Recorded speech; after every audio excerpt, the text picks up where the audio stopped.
اللہ اللہ خیریت سے ہیں آپ؟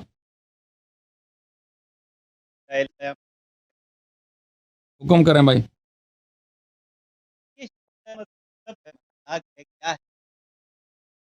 کیا غصے میں ہیں؟ بڑے غصے میں نظر آ رہے ہیں. غصہ بہت ہے، والیوم لو ہے. غصہ اونچا، آواز نیچے. چلو ہماری خوش قسمتی ہے. لگ رہا ہے کہ ایکٹر ہیں. وہ آپ مائکروفون قریب لائیں. مائکروفون آپ کی آواز نہیں لا رہی ہے. میں یہ بات کریں. میں دیکھ رہا ہوں لباس آپ کے، ایسا لگ رہا ہے کہ شیعہ مذہب مذاق سے کم نہیں. چلیں بھائی، یعنی عقل وہ آپ پسند کو لوگ لگ رہا ہے یہ نا. ہاں یہ وہی بھائی، کوئی سنجیدہ بات کریں، کوئی اعتراض کریں نا. لباس میں شیعہ لباس سے تمہیں کیا کام ہے؟ میں آیا شیعہ مذہب کا وجود اللہ نے جب نبی کریم صلی اللہ علیہ وآلہ وسلم کو بھیجا تو شیعہ مذہب وجود میں آیا.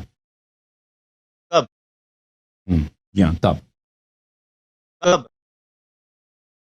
جب اللہ نے پیغمبر صلی اللہ علیہ وسلم کو وحی بھیجا ہے، اقرأ بسم ربک الذی خلق، خلق الانسان من علق. ابھی تو آپ اب کہہ رہے تھے اسکالر کے ساتھ کہ پہلے شیعہ قلیل تعداد میں تھے، شیعہ تھے نہیں، اور پھر بولا اللہ کے نبی زمانے میں کیا مطلب رہا ہے یہ سو میڈیا پر؟ ہاں شیعہ قلیل تعداد میں تھے، لیکن آپ کہہ رہے ہیں کہ ابتدا کب سے ہوئی نا. ابتدا آپ نے یہ تو نہیں پوچھا. اگر قلیل تعداد میں تھا، ہاں تو شیعہ مذہب کی ابتدا کب ہوئی؟ ابھی میں آپ کو دکھاتا ہوں شیعہ مذہب کی ابتدا کب سے ہوئی. صوفی صاحب جو ہے نا، صوفی صاحب ہمارے بھائی ہیں، وہ کہتے ہیں صوفی تو شیعہ ہوتے ہیں. اچھا صوفی شیعہ صوفی نہیں ہوتے. ہم نے آپ کو داڑھی دے کے، لال داڑھی دے کے ہم نے آپ کو صوفی کہا. عیسائی اچھا اور یہودیت میں جو صوفیت تھی وہ میں ہے. اچھا اچھی بات ہے، آپ سے ہی فرما رہے. یہ دیکھیں، آپ کا نام میں بھول گیا. نام کیا تھا آپ کا؟ ندیم صاحب. ندیم صاحب آپ اہل حدیث ہیں. میں آپ کو حدیث دکھا دیتا ہوں، ٹھیک ہے نا، تاکہ آپ خوش ہو جائیں. محترم ناظرین، یہ کتاب ہے الدر المنثور فی التفسیر مأثور. تالیف کس کیا؟ عبد الرحمن السیوطی کیا. جزء نمبر 8، کتاب چھپی ہے 2009 دارالفکر بیروت میں. یہ اس کتاب میں، یہ شیعوں کی کتاب نہیں ہے، آپ کو پتہ ہونا چاہیے.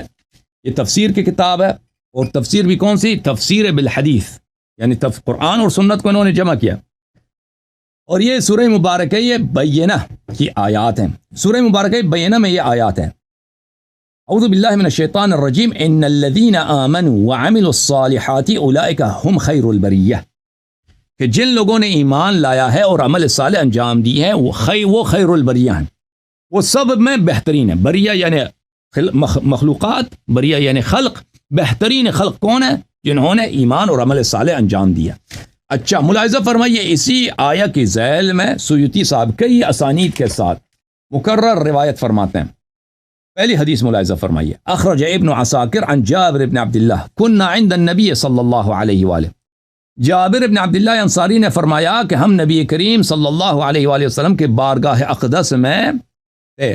فاقبل علی علیہ السلام، کہ علی علیہ السلام تشریف لائے. فقال النبی، تو نبی صلی اللہ علیہ وآلہ وسلم نے کہا، والذی نفسی بیدہ ان ھذا وشیعتہ لهم الفائزون یوم القیامہ. کہ رسول پاک صلی اللہ علیہ وآلہ وسلم نے فرمایا کہ اس اللہ کی قسم جس کے ہاتھ میں میری جان ہے، یہی اور اس کے شیعہ یہی ہیں جو کامیاب ہیں قیامت کے دن. یہ کہنا تھا پیغمبر کا کہ یہ آیہ نازل ہوئی. ونزلت، یہ آیہ نازل، ان الذین آمنوا وعملوا الصالحات اولئک هم خیر البریہ، کہ جو لوگوں نے ایمان لایا اور عمل صالح انجام دیا ہے وہ خیر البریہ. اگلا حدیث، فكان اصحاب النبی صلی اللہ علیہ وآلہ اذا اقبل علی علیہ السلام قالوا جاء خیر البریہ. تو یہ پھر رسم بن گیا صحابہ میں، جب بھی علی علیہ الصلوۃ والسلام تشریف لاتے تھے تو صحابہ عرض کرتے تھے کہ خیر البریہ، بہترین خلقت، بہترین عالمین تشریف لائیں. اچھا اگلا حدیث، واخرج ابن عدی وابن عساکر عن ابی سعید مرفوعا، سند کے ساتھ ابن عدی اور ابن عساکر نے ابو سعید خدری رضی اللہ عنہ سے روایت کی ہے علی علیہ السلام خیر البریہ. واخرج ابن عدی عن ابن عباس سے روایت کی ہے، لما نزلت، جب یہ آیہ نازل ہوئی خیر البریہ والی آیت، قال رسول اللہ صلی اللہ علیہ وآلہ لعلی، رسول پاک صلی اللہ علیہ وآلہ وسلم نے اپنے بھائی علی علیہ السلام سے خطاب کیا ہے، هو انت وشیعتک یوم القیامت راضین مردین، یہ بہترین خلائق جو الذین آمنوا وعملوا الصالحات ہیں، وہ آپ اور آپ کے شیعہ ہیں روز قیامت. آپ اللہ سے راضی، اللہ آپ سے راضی. اچھا، وأخرج ابن مردوی عن علی علیہ السلام، ابن مردوی نے روایت کی علی علیہ السلام سے، قال لی رسول اللہ صلی اللہ علیہ وآلہ، رسول پاک صلی اللہ علیہ وسلم نے فرمایا، الم تسمع قول اللہ، کیا تو نے اللہ کی آیت نہیں سنی ہے، ان الذین آمنوا وعملوا الصالحات اولئک هم خیر البریہ انت وشیعتک، یہ آپ اور آپ کے شیعہ ہیں. وموعدی وموعدکم الحوض، میرا اور آپ کے شیعوں کا وعدہ حوض کوثر ہے. اذ جئت الامم للحساب تدعون غرا محجلین، جب سب خلائق ادھر حساب کتاب کے لیے آئیں گے تو سب غر محجلین آپ ہوں گے. غر محجل کس کو کہتے ہیں؟ وہ گھوڑا جس کے ماتھے پہ اتنا درہم جتنا ایک سفید نشان ہوتا ہے، وہ بڑا خوبصورت ہوتا ہے، اور اس کے جو پیر ہوتے ہیں، پیر اس کے گھٹنے تک سفیدی کے نشان ہوتے ہیں. یہ گھوڑوں میں خوبصورتی کا نشان ہوتا ہے. یہ کس کے لیے ہوتا ہے کہ یعنی نہایت ہی خوبصورت، شاندار، اعلیٰ. یہ کیا ہے؟ مجاز کے طور پر، استعارے کے طور پر استعمال کیا گیا اس حدیث شریف میں کہ روز قیامت شان آپ کے اور آپ کے شیعوں کی ہوگی. اب سوال بھائی صاحب کا یہ تھا، ندیم بھائی کا، کہ شیعہ مذہب کی ابتدا کب سے ہوئی ہے؟ میں نے شیعہ کتاب نہیں دکھایا، میں نے جماعت عمریہ کی تفسیر کی کتاب دکھائی ہے. قرآن کے آیات اور رسول پاک صلی اللہ علیہ وآلہ وسلم کی ایک حدیث نہیں، دو حدیث نہیں، تین حدیث نہیں، 4 حدیث مختلف اسانید کے ساتھ. ابو جابر بن عبداللہ انصاری، ابو سعید خدری، ابن عباس، علی علیہ الصلوۃ والسلام اور دوسرے صحابہ سے. کیا یہ حدیث دکھائی دی آپ کو کہ اللہ تعالیٰ نے رسول پاک صلی اللہ علیہ وآلہ وسلم کو یہ فرمایا کہ روز قیامت اہل نجات، جن کو شفاعت رسول صلی اللہ علیہ وسلم حوض کوثر پہ ملے گی، کون ہے؟ وہی ہیں جو خیر البریہ ہیں، الذین آمنوا وعملوا الصالحات ہیں، اور وہ علی علیہ الصلوۃ والسلام اور علی علیہ السلام کے شیعہ ہیں. یہ اگر کوئی شیعہ کتاب تھی تو بھائی آپ کی کوئی بات بنتی کہ ہمیں قبول نہیں کرتے. آپ اہل حدیث ہیں، آپ کے اپنے کتب سے متواتر سند کے ساتھ ثابت کیا. الحمدللہ سوشل میڈیا پر بیٹھ کر آپ ایسی بات پیش کر رہے ہیں جس میں اپنی عقل گھسا رہے ہیں. یہ ندیم بھائی کو یہ قرآن کی آیت اور روایت اس کو مذاق نظر آ رہا ہے. بھائی صحابہ تو وہ سب سے پہلے شیعہ بنتے نا، صحابہ نے بن گئے تھے نا، تو بن گئے تھے. ابن عباس، جابر ابن عبداللہ انصاری، ابو سعید خدری، یہ سب شیعہ تھے. یہ شیعہ تھے نا، یہ سب شیعہ. ارے وہ تو اہل سنت نا، وہ آپ کا ادعا. آپ نے پوچھا مجھ سے کہ شیعہ مذہب کا ابتدا کب سے ہوا ہے؟ بھائی صاحب میں نے آپ کے اپنے کتاب میں نے کیا کہا؟ میں نے کہا جس دن اللہ نے نبی کو بھیجا ہے، جس دن اللہ کو نبی صلی اللہ علیہ وسلم کو بھیجا ہے، اور میں نے اس بات کو آپ ہی بات سنیں بات سنیں گروہ نہیں پوچھا، تو میں نے آپ کی خدمت پوچھا ہوں، شیعہ گروہ نہیں پوچھا، میں نے شیعہ مذہب کا بتایا. اب ایک منٹ میں مجھے بات کرنا ہے، شیعہ بات کرنا ہے. شیعہ جو بولے گروہ بول رہے ہیں بھائی، اجازت دیں، اجازت دیں مجھے، اجازت دیں مجھے بات کرنے کی. آپ نے جو سوال کیا ہے کہ شیعہ مذہب کا ابتدا کہاں سے ہوا، میں نے قرآن سے، سنت سے، آپ کی کتب سے ثابت کر دیا. الحمدللہ رب. ان کا جواب کیا تھا؟ ان کا جواب کیا تھا؟ کہتے ہیں آپ مذاق کر رہے ہیں. مذہب ان کا یہی جواب تھا. مذہب سمجھتے ہیں آپ کو؟ مذہب سمجھتے ہیں؟ مذہب وہی ہے نا، مذہب وہی ہے جو اللہ رسول صلی اللہ علیہ وسلم کہتے ہیں نا. مذہب اور کس چیز کا نام ہے؟ شیعہ مذہب. اللہ اور رسول جو کہتے ہیں وہی دین ہے، وہی مذہب ہے، وہی عقیدہ ہے، وہی شریعت ہے. شیعہ مذہب اور کچھ بھی نہیں ہے. جو اللہ اور رسول نے فرمایا وہی ہے صلی اللہ علیہ وسلم. اگر وہی مذہب ہوتا تو حضرت علی بھی آپ کی طرح شیعہ بولتے، حضرت حسن حسین بھی اپنے آپ کو شیعہ بولتے. اب آپ کیا ہے؟ اب آپ کیا کہتے ہو؟ یہ قرآن کی آیت ہے، یہ حدیث ہے. میں یہی کہوں گا کہ آپ سوشل میڈیا پر بیٹھ کے ایکٹنگ کرتے ہیں. اب ابو بکر کی خلافت ثابت کر لو، میں مان جاؤں گا. اٹھاؤ حدیث نمبر 5666 اٹھاؤ، پڑھ کے بتاؤ عوام کو. نہیں تم پڑھو، تم پڑھو نا، تم نے تیاری کی ہے، تم حدیث سناؤ، میں کیا پڑھوں؟ استدلال کرنا آپ کا کام ہے بھائی. یہ استدلال نہیں ہے کہ حدیث نمبر 5000 میں یہ لکھا ہے. دیکھو بھائی، اگر استدلال کرتے ہو نا، جیسے میں نے آیا پڑھی ہے، حدیث پڑھی، آپ بھی پڑھو، حدیث پڑھو، عربی پہلے پڑھو، ترجمہ کرو. دیکھو بھائی، دیکھو، میں ایک منٹ، حدیث پڑھنے سے پہلے کوئی بھی تم نے استدلال کرنی ہو نا، مجھ سے نہ مانگو کہ تم استدلال کرو ہمارے لیے. میں عمری نہیں ہوں کہ میں آپ کے لیے استدلال کروں. وہ استدلال کرنا آپ کا کام ہے، حدیث کوٹ کرنا ابو بکر کے حق میں آپ کا کام ہے. تم وہ حدیث نکالو، سن لو، پہلے عربی اس کا پڑھو، پھر ترجمہ کرو، پھر ترجمہ کرو، پھر ہمیں سمجھاؤ کہ اس کا ابو بکر کی خلافت سے تعلق کیسے بنتا ہے. جی بسم اللہ. صحیح بخاری. اوکے صحیح بخاری نمبر 5000. اچھا 5666. اوکے. حدیث میں آگے جہاں سے مین مقارہ حاصل ہوتا ہے وہ پڑھ. اللہ کے نبی صلی اللہ علیہ وسلم نے فرمایا بلکہ میں خود سر میں مبتلا ہوں. میرا ارادہ ہوتا تھا ابو بکر کو اور ان کے بیٹا بھیجوں اور ان خلافت وصیت. کہیں ایسا ہو کہ میرے بعد آنے والے کچھ اور کہیں. حدیث ہے.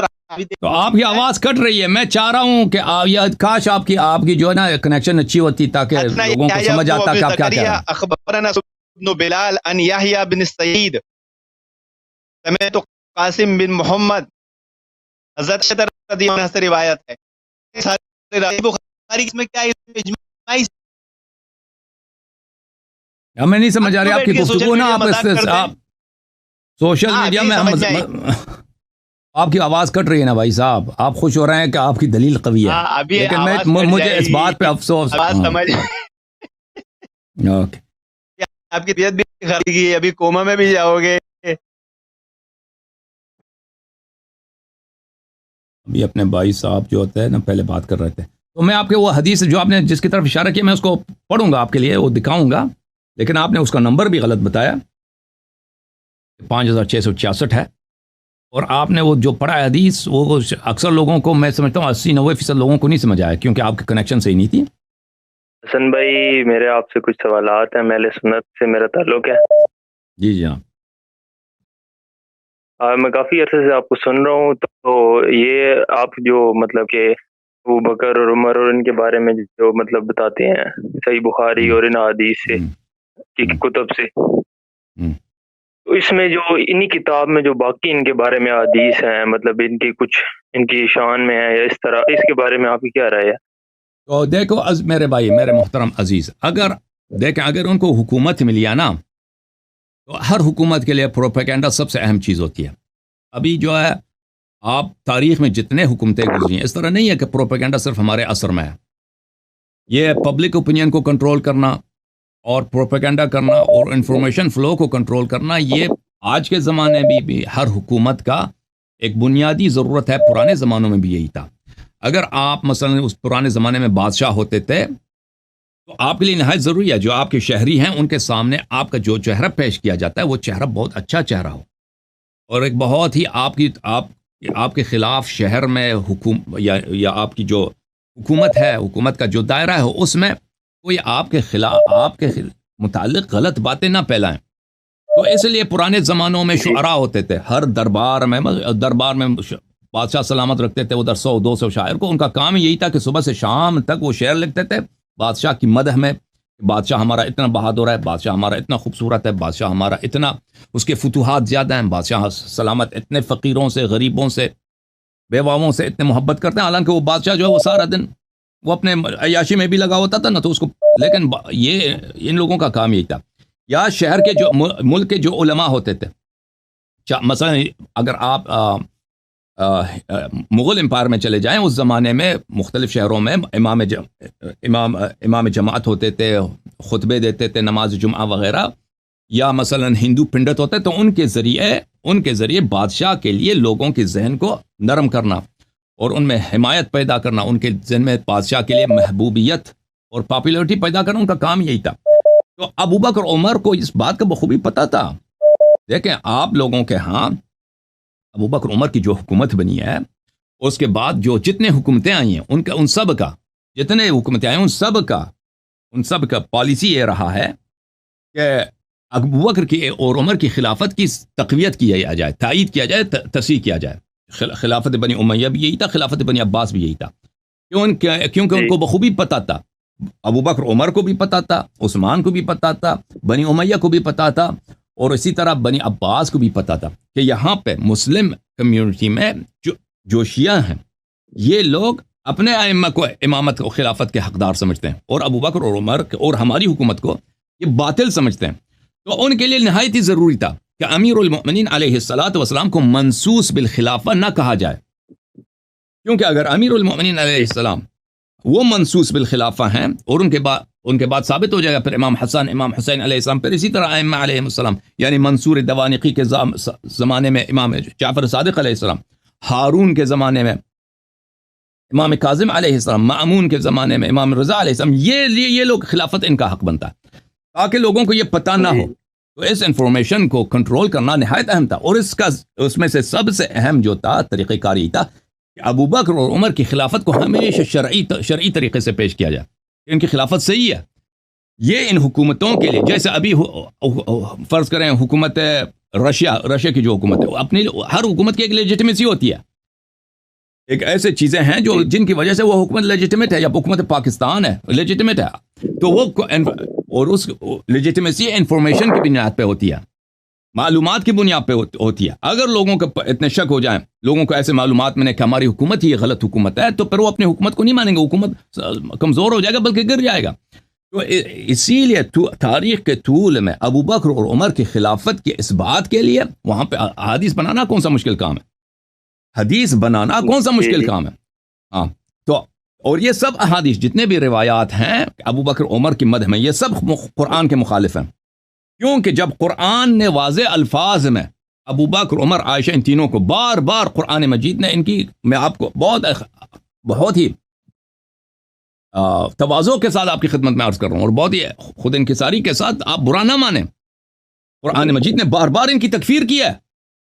میں نے ابھی آپ کا میرے مناظرات دیکھ لیجئے کہ سورہ تحریم میں عائشہ کے متعلق، سورہ حجرات میں، سورہ آل عمران میں، سورہ توبہ میں ان لوگوں کا ایمان بار بار اللہ تعالیٰ نے نفی کیا، اور ان آیات میں کوئی وہ بھی نہیں ہے، اختلاف بھی نہیں ہے کہ یہ آیات کا شان نزول ابو بکر عمر اور عائشہ کے لیے ہے، کوئی اختلاف بھی نہیں ہے۔ تو اگر ان لوگوں کی وقت یہ تھی کہ رسول پاک صلی اللہ علیہ وسلم کے زمانے میں ان کو کبھی رسول پاک صلی اللہ علیہ وسلم نے کوئی اہم ڈیوٹی نہیں دیا، کبھی نہیں دیا ہے ابو بکر عمر کو، ان کی کبھی کوئی پوزیشن تھا ہی نہیں ہے، ہاں، ان کو فوج کا کمانڈر بنایا ہو، ان کو کچھ بھی دیا ہو، یا ان لوگوں نے کچھ کارنامے کیے ہوں، کسی کفار کے سامنے انہوں نے جنگ کیا ہو، کچھ بھی نہیں ہے، بلکہ اس کے برعکس رسول پاک صلی اللہ علیہ وسلم کے سب سے بڑا اعجاز کیا ہے قرآن مجید۔ رسول پاک صلی اللہ علیہ وسلم جب قرآن مجید تلاوت فرماتے تھے تو مسلمان کافر حق بک رہ جاتے تھے، قرآن کی عظمت کی وجہ سے، قرآن مجید کی فصاحت و بلاغت سے، اور اس میں جو حکمت ہے وہ اسی لیے کفار کہتے تھے کہ یہ جادوگر ہیں، یہ ہمیں جادو کرتے ہیں، کیونکہ ان کے کلام میں ایک ایسی بات ہے کہ اگر ہم سن لیں تو ایک دفعہ ان کے گرویدہ ہو جاتے ہیں، پھر ہم جو ہے کان نہیں ہٹا سکتے۔ تو یہی رسول صلی اللہ علیہ وسلم سے قرآن کی آیات انہوں نے تلاوت فرمائی ہے، ہم نے نمازوں میں پڑھی ہے، لوگوں کو سکھایا، اور سب مسلمان جانتے ہیں کہ یہ آیات ابو بکر عمر اور عائشہ کے مذمت میں، اور مذمت کیسی مذمت ایسی مذمت کہ اس میں ان کا عدم اسلام ہے۔ تو اس لیے اگر ان کا یہ پوزیشن ہے تو اس کے بعد جو روایات بنائی گئی ہیں ان روایات کی کوئی اہمیت ہی نہیں ہے، وہ روایات باطل ہیں، کیونکہ جو لوگ کعبہ جلا سکتے ہیں، آپ کو پتہ ہے مروان ابن الحکم آپ لوگوں کا خلیفہ ہے، مروان ابن الحکم جو ہے، ہاں، مروان خلیفہ ہے، وہ صحابی بھی ہے، وہ بخاری مسلم میں اس کی روایتیں بھی ہیں۔ اس نے کیا کیا؟ اس نے کعبے کو جلایا، سب لوگ جانتے ہیں کہ اس نے کعبے کو منجنیق سے مارا ہے، جلایا بھی ہے، مسمار کیا، کعبے کو نہ صرف جلایا مسمار بھی کیا۔ تو یہ اگر ایک صحابی اپنی حکومت کے خاطر اور دنیا کی خاطر، اور کس کو وہاں پہ وہ شیعہ بھی نہیں تھا، وہاں پہ کون تھا؟ وہاں پہ عبداللہ ابن زبیر کو اس نے قتل کیا، عبداللہ ابن زبیر کو اس نے سولی پہ چڑھایا۔ عبداللہ ابن زبیر کی ماں جو ہے وہ بھی صحابیہ ہے، عبداللہ ابن زبیر خود بھی صحابی ہے، اس کی عمر 100 برس تھی، وہ اس کے بیٹے کو ان لوگوں نے کعبے کے سامنے سولی پہ چڑھایا، اور یہ 100 سال اس کی عمر تھی، یہ آ کے اپنے بیٹے کی سولی کے سامنے جس کمبے پہ اس کو چڑھایا تھا ان لوگوں نے، اس کا لاشا رکھا تھا، وہ آ کے وہاں پہ روتی تھی۔ جو لوگ یہ لوگ کر سکتے ہیں، کعبہ شریف کو مسمار کر سکتے ہیں اپنی حکومت کے لیے، تو ان کے لیے کون سا مشکل کام ہے کہ وہ کیا کریں؟ وہ کچھ احادیث بنا لیں، اللہ آپ کا بلا کرے، تاکہ ان میں سے ابو بکر عمر کی خلافت صحیح ثابت ہو جائے، اور وہ سیاسی ایک ضرورت تھی اس زمانے میں، اور وہ آج بھی ایک سیاسی ضرورت ہے, آج بھی ایک سیاسی ضرورت ہے کہ جماعت عمریہ ابو بکر کے اور عمر کے فضائل کے شیعوں کا مقابلہ کرنے کے لیے محتاج ہیں. ابو بکر اتنے اچھے تھے, عمر اتنے اچھے تھے, کس لیے؟ تاکہ مقابلہ کیا جائے اہل بیت علیہ السلام کے لیے کہ ان سے بہتر تھے, یہ خلافت کے حقدار ہیں. تو یہ ضرورت آج سے نہیں بنی, یہ ضرورت ابو بکر عمر کے اپنے خلافت میں حد اعلیٰ پہ تھی, کیونکہ وہ جب علی علیہ السلام موجود ہیں تو یہ کیوں خلیفہ بنے. اور پھر ابو بکر عمر کے بعد بنی امیہ کے دور میں, بنی عباس کے دور میں یہ ضرورت حد اعلیٰ پہ تھی. کیوں؟ کیونکہ اہل بیت علیہ السلام خلافت, سب جانتے ہیں خلافت کے یہ مدعی تھے, یہ کہتے تھے خلافت ہمارا حق ہے, امامت ہمارا حق ہے. اور شیعوں کا شروع سے عقیدہ یہی تھا. اور یہ ان کا اہل بیت علیہ السلام کا کردار ایسا تھا کہ کوئی ان پہ انگلی نہیں اٹھا سکتا تھا کہ کوئی کہہ دے امام جعفر صادق علیہ السلام دنیا دار آدمی ہے, لالچی آدمی ہے, یا گنہکار آدمی, یا علم نہیں ہے ان کے پاس, یا کسی بھی اچھے صفت میں وہ کسی سے کم ہے, یا امام کاظم علیہ السلام, یا امام محمد باقر علیہ السلام. تو جب اتنے شاندار اور اتنے سب کمالات اور سب خوبیوں کے حامل یہاں پہ ایک اپوزیشن ہے, گرچہ وہ جنگ نہیں لڑ رہے, لیکن وہ ان کے شیعہ اور بہت سارے مسلمان جانتے ہیں کہ یہی حکومت کے حقدار ہے. تو ان کے مقابلے کے لیے لازمی بات ہے, ہر حکومت کو ضرورت ہے کہ ان کا مقابلہ کیا جائے, اور ان کے مقابلے کے لیے سب سے اہم یہی ہے کہ ابو بکر اور عمر کی خلافت کی تصحیح کیا جائے. کیونکہ اگر ابو بکر اور عمر کی خلافت باطل ہے تو پھر بنی امیہ کا بھی خلافت باطل ہے, بنی عباس کا بھی خلافت باطل ہے, پھر امامت اہل بیت علیہ السلام کو ہوگی. لذا سب مسلمانوں کو یہ باتیں نہیں پتہ چلنی چاہیے. لذا وہاں اس زمانے میں, ابھی ہمارے زمانے میں انفارمیشن جو ہے پروپیگنڈا کس کے ذریعے کیا جاتا ہے؟ ٹی وی کے ذریعے کیا جاتا ہے, اخبارات کے ذریعے کیا جاتا ہے, اور ویب سائٹس کے ذریعے, چینلز کے ذریعے کیا جاتا ہے, ٹھیک ہے نا. ابھی آپ اگر مثلا حکومت پاکستان ہے, اس کی مخالفت عمران خان سے ہو رہی ہے. پہلے جب عمران خان کے ساتھ یہ حکومت پاکستان ان کے تعلقات اچھے تھے تو عمران خان ایک ہیرو تھا. آج سے 5 سال پہلے جب اس کو ووٹ دلانے کی ضرورت تھی تو عمران خان ایک ہیرو تھا, عمران خان ایک سیویئر تھا پاکستان کو, یہ پاکستان کو نجات دینے والا ایک فرشتہ تھا. لیکن یہی اب ٹی وی ہیں ان پہ میں نے سنا ہے کہ اب عمران خان کا نام لینے پہ بھی پابندی لگی ہے کہ آپ ان ٹی ویز پہ ان کا نام نہیں لے سکتے. ہاں, اور کتنے چینلز, یوٹیوب چینلز ہیں جو ان کا کام ہی یہی ہے کہ وہ عمران خان کے خلاف, پی ٹی آئی کے خلاف بات کریں, اور اخبارات وغیرہ وغیرہ میں. تو یہ کوئی حادثاتی بات نہیں ہے, یہ لوگ سب ایک دفعہ جو ہے وہ عمران خان کے مقابلے میں آ گئے, کیونکہ ہم جانتے ہیں کہ حکومت پاکستان کے لیے, سب حکومتوں کے لیے انفارمیشن کا کنٹرول کرنا اور پبلک اوپینین کو کنٹرول کرنا یہ ان کے لیے نہایت اہم ہے. اگر پاکستان کے لوگ اپنی فوج سے متنفر ہو جائیں تو پاکستان کی فوج پاکستان پہ 1 مہینے بھی حکومت نہیں کر سکتی, وہ ختم ہو جائے گا. تو اس لیے ان کو اپنی طرف رکھنا, چاہے جھوٹ کے ذریعے چاہے سچ کے ذریعے. اور جو بھی فوج کی مخالفت کرے اس کو آپ جو ہے نا اس کو ایک بوت بنا کے ایک برا کردار کشی کر کے اس کو پیش کرنا. تو یہ آج کے زمانے سے نہیں ہے. ہمارے زمانے میں انفارمیشن فلو چینلز کے ذریعے ہوتا ہے, سوشل میڈیا کے ذریعے ہوتا ہے, ٹی وی پروگرامز کے ذریعے ہوتا ہے, اور اخبارات جرائد کے ذریعے. پرانے زمانے میں کس کے ذریعے ہوتا تھا؟ پرانے زمانے میں اس طرح نہیں تھا. پرانے زمانے میں مساجد کے ذریعے ہوتا تھا, خطبات کے ذریعے ہوتا تھا, اور نقل احادیث کے ذریعے ہوتا تھا. پرانے یہی چیزیں جو آج کل آپ کے یوٹیوب چینلز کر رہے ہیں نا, بنی امیہ کے دور میں, بنی عباس کے دور میں, اس زمانے میں لوگوں کو اگر کسی چیز کی ترغیب دینا ہو نا تو احادیث اس پہ نقل کرا دو.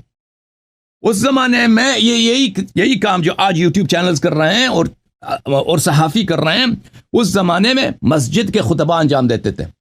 مسجد میں جو لوگ خطبے دیتے ہیں, احادیث سناتے ہیں, اور پھر ان کے احادیث کے حلقے ہوتے تھے کہ ان کے پاس لوگوں کو احادیث سناؤ. تو وہ احادیث سناؤ جس سے حکومت کی مصلحت ہے. اگر وہ حاکم وقت, بادشاہ وقت, وہ بیوقوف نہیں ہے. بیوقوف آدمی کبھی حکومت نہیں کر سکتا. اگر آدمی بیوقوف ہے, اسٹوپڈ ہے, اس کی حکومت 2 دن نہیں چل سکتا. تو یہ لوگ حکومت کرتے تھے, وہ اچھی طرح سے کھڑی نظر رکھتے تھے کہ کون ہمارے حق میں لوگوں کو باتیں سنا رہا ہے, کون ہماری ضد میں باتیں سنا رہا ہے. جو ان کے حق میں باتیں سناتا ہے اس کے اعزاز کرو, پیسے دے دو, ان کو مقام دے دو. اور جو ان کے ضد میں کوئی ایسی حدیث نقل کرے جو ان کی حکومت کے مخالف ہے تو ان کی تفسیق کرا دو, بلکہ ان کو قتل کرا دو, ان کی زبان کاٹ دو.